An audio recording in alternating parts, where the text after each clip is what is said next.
ভালো থাকাটা আসলে নিজেকে নিশ্চিত করতে হয়। নিজেকে নিজেই গুছিয়ে নিতে হয়। কেউ কারো ভালো থাকার দায়িত্ব নেয় না। কেউ কাউকে গুছিয়ে দেয় না।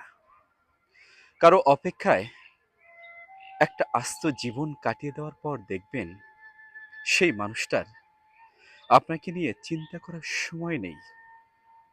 তার সমস্ত ব্যস্ততা কেবল নিজেকে ঘিরেই। একটা গোছানো মানুষের অপেক্ষায় দিনের পর দিন অগোছালো থেকেছেন। আগত মানুষটির ভালো থাকা নিশ্চিত করতে নিজের ভালো থাকার কথা ভুলে গেছেন।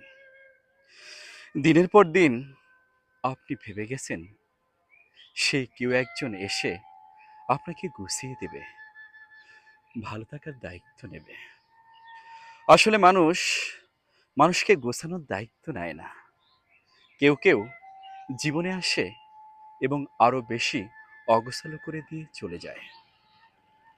আমরা জীবনভর এ মানুষ ও মানুষ, এ জিনিস ও জিনিসের প্রতি অপেক্ষা করতে করতে অবশেষে জানতে পারি একমাত্র মৃত্যু ব্যতীত আর কোথাও কেউ কোনোদিন একাগ্রতা নিয়ে আমাদের জন্য অপেক্ষায় থাকেনি।